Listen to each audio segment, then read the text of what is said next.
Good morning. आपका स्वागत है हमारे चैनल ऋषभ की कक्षा में। और आज हम देखने वाले हैं कुछ नया टॉपिक। हम सी प्ले सीरीज के आगे और बढ़ते बढ़ते बढ़ते और आज स्ट्रक्चर तक आ चुके हैं। स्ट्रक्चर एक बहुत इंपॉर्टेंट टॉपिक है सी का, और अपनी प्लेलिस्ट सी की जो प्लेलिस्ट है इसका भी बहुत इंपॉर्टेंट टॉपिक है। चलो चलते हैं, हम स्ट्रक्चर सीखते हैं और आगे बढ़ते हैं।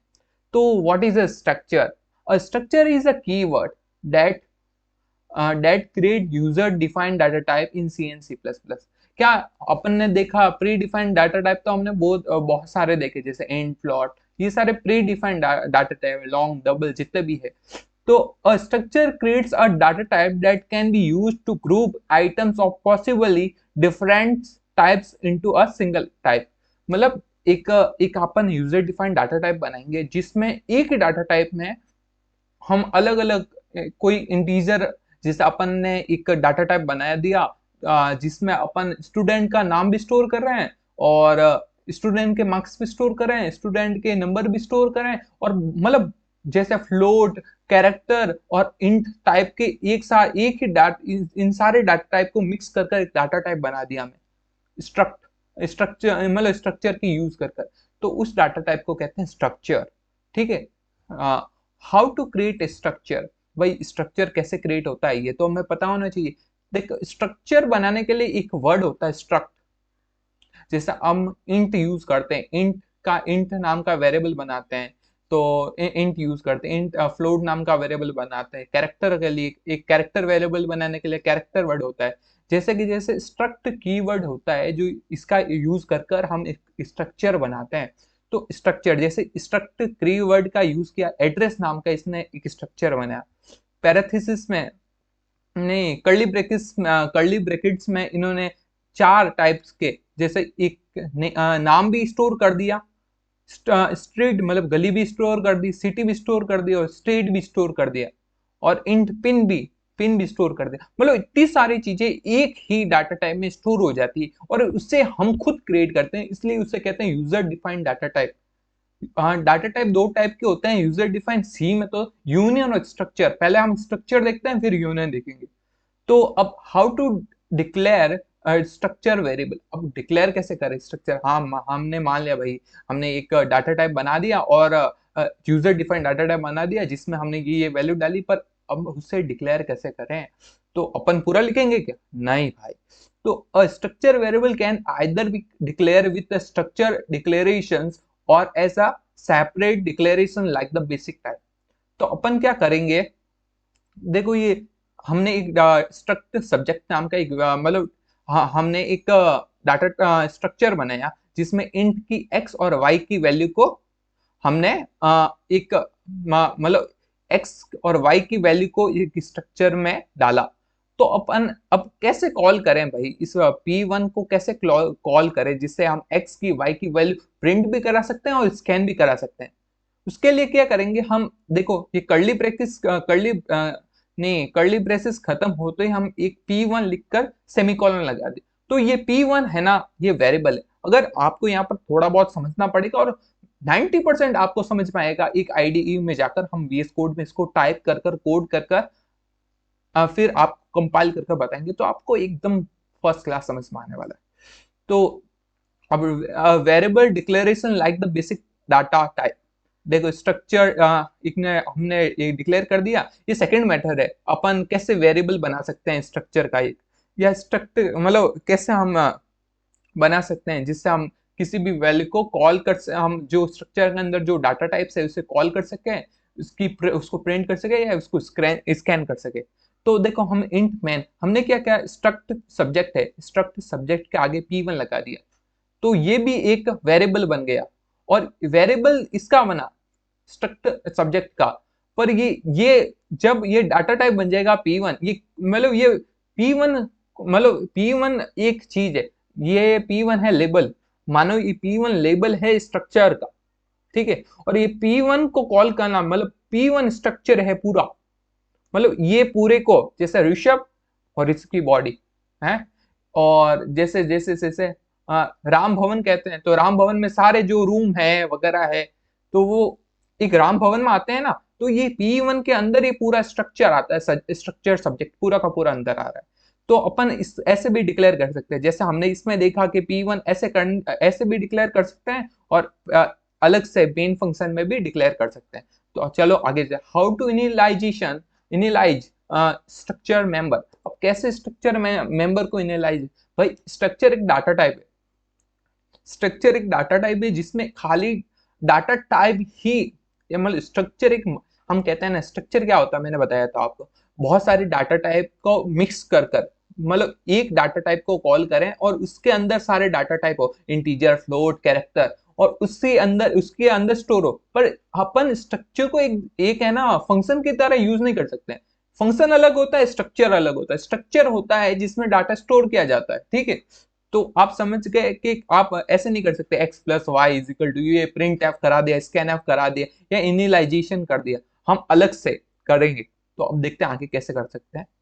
A reason for the above the error is simple. When the data type is declared, no memory is allotted for the it. Member is allotted only when the variables are created. Structure member can be initialization using the curly braces for this. अब ये मैं बताता हूँ, देखो हम जैसे अपन ने array को, आपने कभी एरे को या एरे को डिक्लेयर किया, मैंने बताया था, मैंने, आप अगर ये नए वीडियो देख रहे हो और आपको समझ में नहीं आ रहा, तो आप जाइए हमारे प्लेलिस्ट में और जाकर सारे वीडियो देख लीजिए, हमारे चैनल को सब्सक्राइब कीजिए और हमारे इस वीडियो को लाइक कीजिए, क्योंकि इस वीडियो में हम बहुत सारी चीजें समझाने वाले। तो हम चलते हैं वापस। तो अपन ने देखा जैसे हम एरे को डिक्लेयर करते हैं, जैसे जैसे अपन P1 को, मतलब स्ट्रक्चर को डिक्लेयर, मतलब जीरो, ये x की वैल्यू 0 हो जाएगी और y की वैल्यू 1 हो जाएगी, एरे की जैसे कि जैसे। अगर आपने एरे पर पढ़ा होगा तो ये इजीली आपको समझ में आ जाएगी। तो how to access structure element, भाई स्ट्रक्चर एलिमेंट को एक्सेस कैसे करें। Structure members are accessed using dot operator. Dot operator के थ्रू हम किसी भी एरे का जो एलिमेंट है, मेंबर है, नहीं सॉरी, स्ट्रक्चर का जो एलिमेंट है, मेंबर है, जैसे स्ट्रक्चर का मेंबर x को या y को मैं प्रिंट करा सकता हूँ, उसको स्कैन एफ कर सकता हूँ, स्कैन करा सकता हूँ। Dot operator is the most important in the structure. Without dot operator you do not using the structure. Okay, तो हम जैसे कि जैसे अब इसको डॉट ऑपरेटर की जैसे जैसे हमने पहला P1 लिख दिया, P1 डॉट एक्स, मतलब स्ट्रक्चर को हमने स्ट्रक्चर का निकनेम है P1 और P1 डॉट एक्स, मतलब P1 के अंदर जो डॉट एक्स है उसको प्रिंट कर दो भाई, या P1 के अंदर जो डॉट वाई है, डॉट वाई मतलब डॉट बता रहा है कि अंदर, डॉट वाई मतलब वाई को प्रिंट कर दो, ठीक है। इसका अपन साफ साफ दिख रहा है 0 और 1 आएगा। तो व्हाट इज डिजाइंड इनिलाइजेशंस, कैसे डिजाइन करें इनिलाइजेशंस को।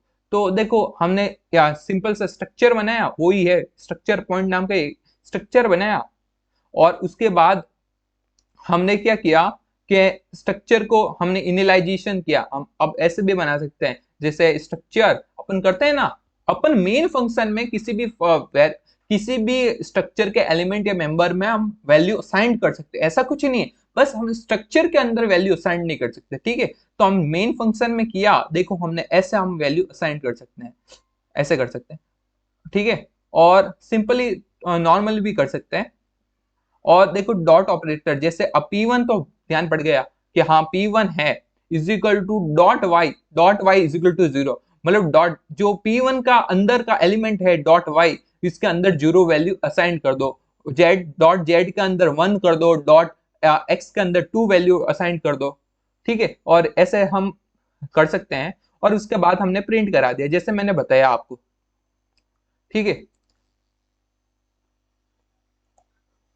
अब हम जाते हैं आईडी के अंदर और हमें पता चलेगा कि हम कैसे इसको इंप्लीमेंट कर सकते हैं। स्ट्रक्चर को इंप्लीमेंट कराने के लिए आपको आईडीई में लेकर जाना ही पड़ेगा। आईडीई क्या होता है, इंटीग्रेटेड डेवलपमेंट इंटरफेरेंस, ठीक है। स्ट्रक्ट डॉट सी नाम का मैंने एक वेरिएबल बनाया, मैंने यूजर स्निपेट बना रहा हूं इसमें। यूजर स्निपेट क्या होता है मैं बताता हूँ। यूजर स्निपेट एक ऐसा जादू होता है जिससे हम एकदम पूरे का पूरे, मतलब क्या होता है, बोर हो जाते हैं, हम थक जाते हैं यार, स्मार्ट वर्क नहीं करेंगे तो हम कैसे इंजीनियर। स्मार्ट वर्क के लिए हम यूजर स्निपेट्स बनाते हैं जिससे हमें बार बार प्री प्रोसेसर या किसी भी हेडर फाइल को बार बार इंक्लूड नहीं करना पर इंट मैन, सीधा सिंपल सा एकदम इजीली हम कैसे कर सकते हैं इसको एक्सेस, मतलब ये पूरा पूरा सिंटेक्स आ जाता है पूरा मेरे यूजर स्निपेट्स के। तो अब यूजर स्निपेट कैसे बनाते हैं बता देता हूं मैं। कन्फिग यूजर स्निपेट्स, सी में जाना है आपका, JESON, जेसन। उसके बाद आपका ये एग्जाम्पल लिखा होगा, ये है ना आपका जो भी ये कोड लिखा हुआ आएगा ना, तो उसको है ना पहला तो वो एक कमेंट के थ्रू आएगा, पहला कमेंट के ये दो होते हैं, आपको दो स्लैश को हटाओ। उसके बाद आप यहाँ पर जो पहला का यहाँ पर लिख दो आप प्रीफिक्स के, प्रीफिक्स कॉलन आ रहा है, कॉलन के आगे जो आप यहाँ पर लिख दो मेन, या आपको जिसके नाम से मेन 1 मेन 2। उसके बाद बॉडी में जो सा स्लैश लगाकर और आप ये पूरा का पूरा कर सकते हैं। सिंपल से आप देख लीजिए या स्क्रीनशॉट खींच लीजिए अगर मोबाइल से देख रहे हो। सिंपल सेम सेम स्ट्रक्चर आपको कॉपी करना है, पेस्ट कर देना, और डिस्क्रिप्शन में आप कुछ भी लिख सकते हो, सी प्रोग्राम मैंने लिखा है, ठीक है। और ऐसे आप बहुत सारे यूजर स्निपेट्स बना सकते हो, मैंने बहुत सारे बनाए, आप भी बना सकते हो। सिंपल सा है, और उसे सेव कर दो और वो काम करेगा अपने आपके जो भी प्रोग्राम में या आपके सोर्स फाइल में या आपके कोड में, ठीक है। तो अब मैं स्ट्रक्चर बनाने वाला था, तो मैं पहला क्या करता हूँ, स्ट्रक्चर बना देता हूँ। स्ट्रक्चर बनाने के लिए स्ट्रक्ट कीवर्ड यूज करना पड़ता है। स्ट्रक्ट कीवर्ड यूज किया मैंने, स्ट्रक्चर का नाम लिख दिया सब्जेक्ट। सब्जेक्ट मैंने नाम लिख दिया स्ट्रक्चर का। उसके बाद मैंने क्या किया, 3 सब्जेक्ट मैंने स्टोर करा दी, इंट मैथ्स, इंट हिंदी, हम फर्स्ट वाले सब्जेक्ट ही प्रिंट करा थे, हिंदी इंग्लिश और मैथ इंग्लिश, ठीक है। अब मैं इसको कॉल करूंगा S1 के नाम से, ठीक है। मैंने एक वेरिएबल बना दिया इसका, मतलब एक निक नेम बना दिया S1, आप कुछ भी समझ सकते हो। उसके बाद हम क्या करेंगे, मैं ना क्या करूंगा कि S1 डॉट इंग्लिश में वैल्यू असाइन करूंगा 100, S2 dot sorry S1 dot Hindi में वैल्यू असाइन करूंगा 99, मेरी हिंदी अच्छी है हाँ। S1 डॉट मैथ में वैल्यू असाइन करूंगा 90, मेरी मैथ थोड़ी कमजोर है पर 90 थोड़े ज्यादा हो गए, फिर भी हम कर लेते हैं, हमारे क्या जाता है यार। फिर एक प्रिंट मैं प्रिंट कराऊंगा और प्रिंट कराकर बताऊंगा कि सच में मैं अपनी वैल्यू को हिंदी ऐसे लिखूंगा, Hindi marks is, Hindi marks is Hindi marks is S1 dot Hindi.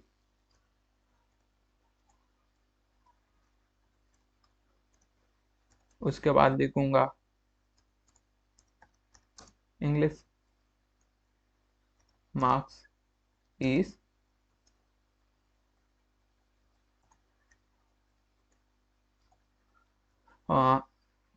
S1 dot English के लिखे ना मैंने, तो इंग्लिश में यहाँ पर कर देता। जो एक असिस्टेंट होता है आईडी का, मतलब ये कोड का एक असिस्टेंट है, वो आपको सजेशन देता रहेगा। फिर मैथ मार्क्सिस,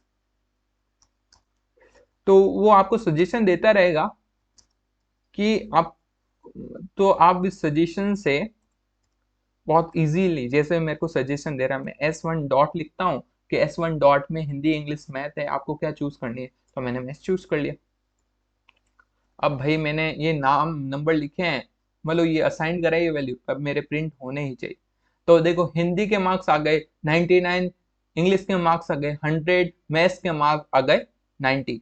अब मैंने 2-3 चीजें और बताई थी इसमें, जैसे अगर मैं S1 यहाँ पर नहीं लूँ, भाई मेरे को यहाँ पर डिक्लेयर करना ही नहीं है S1, मैं तो यहाँ पर डिक्लेयर ही नहीं करूंगा, तो हम मेन फंक्शन के अंदर भी डिक्लेयर कर सकते हैं S1